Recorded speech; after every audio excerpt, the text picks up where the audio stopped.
The information provided in this podcast is for general informational purposes only and does not constitute legal advice.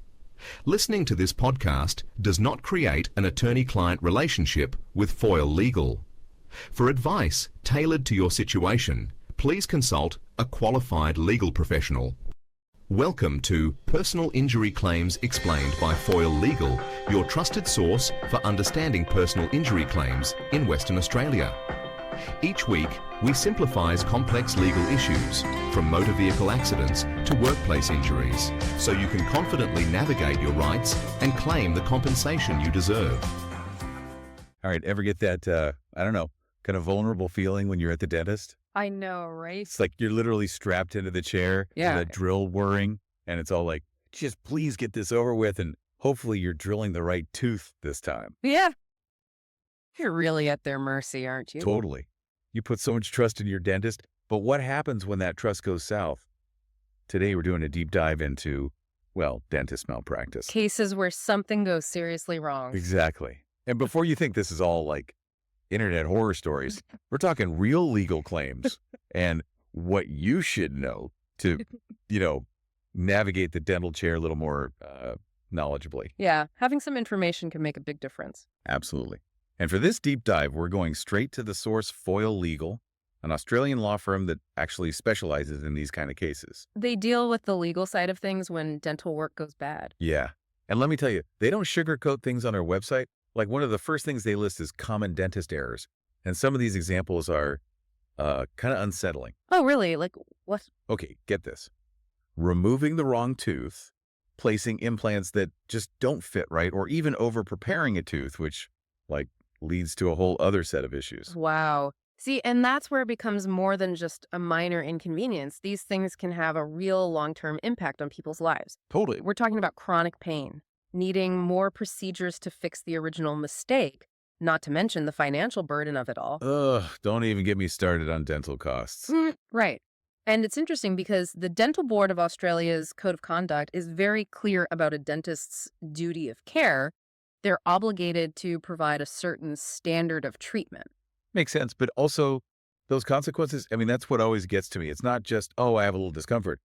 This is affecting someone's life potentially for years. Well, that's the thing, isn't it? Just because, something goes wrong doesn't mean it automatically qualifies as malpractice. So where's the line? How do you actually define dentist malpractice? Yeah.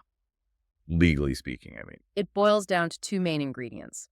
You need negligence, which means the dentist didn't act with a reasonable level of care. Like, they messed up beyond what's considered acceptable. Okay, so there has to be a certain standard that they didn't meet. Exactly. And then on top of that, you have to be able to prove that the patient actually suffered harm as a direct result of that negligence. So it's not enough to just say, hey, my tooth kind of hurts more now than before I went to the dentist. Right. You need to be able to connect the dots, show that there's a clear link between what the dentist did or didn't do and the problems you're having. So like a causal relationship. Yes. And that the harm itself is provable. It's not just about feeling a bit off. It's got to be something concrete, like needing more treatment, having ongoing pain, maybe even losing some function. Okay, that makes sense. So let's dive into one of the examples from Foyle Legal's website. They talk about over-application of dental injections. And that got me thinking, how can something as routine as getting numbed even go wrong? Oh, it's a great question because it seems so straightforward, right? But it's more nuanced than you might think. Really? Oh, yeah.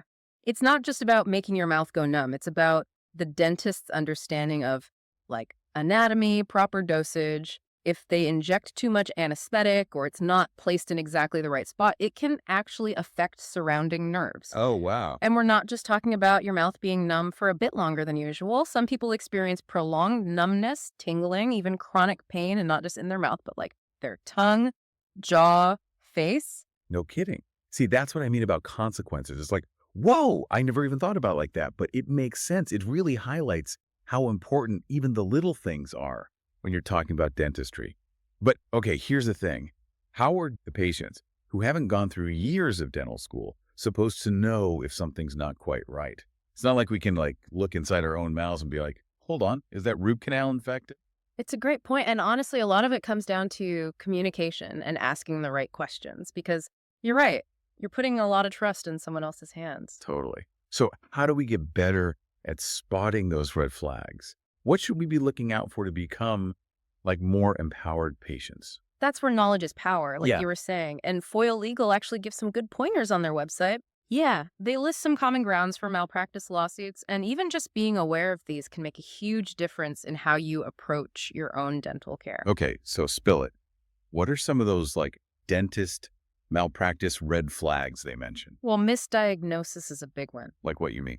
Like a dentist missing a root canal infection or Yeah. saying your gum disease is just, a minor thing. Those kinds of delays in getting the right treatment can really come back to bite you. Oh, for sure. Especially with something like gum disease, which like can get so much worse if it's not treated. It's like the old saying, a stitch in time saves nine. What else is on their list? Informed consent. We touched on it earlier, but it's important you have the right to fully understand what's involved in any procedure. Like, what are the risks? Are there other ways to deal with the problem? And the dentist should be explaining all that to you. Right. And I've always wondered, like, what's the best way to have that kind of conversation with your dentist? It's a weird balance. Yeah. You don't want to seem like you're questioning their every move, but you also want to be informed. I think that's where, just being upfront and asking questions is so important. Don't be afraid to say, hey, what are the chances of this working? Or are there any side effects I should know about? That kind of thing. So it's more about being like an active participant in your own dental care rather than just like showing up and opening wide. Exactly. And it's not just those big procedures. Either Foyle Legal talks about dentists dismissing cosmetic concerns or extractions that go wrong, or even just like fillings and crowns that aren't put in properly. Yikes. Okay, there's a lot to think about. But what about someone listening right now who's thinking, uh-oh, I think something might be wrong with what happened at the dentist? What should they do if they suspect malpractice? First and foremost, if you truly believe you were harmed because of dentist negligence, get all your records together, like your dental history, treatment plans, x-rays, that sort of thing.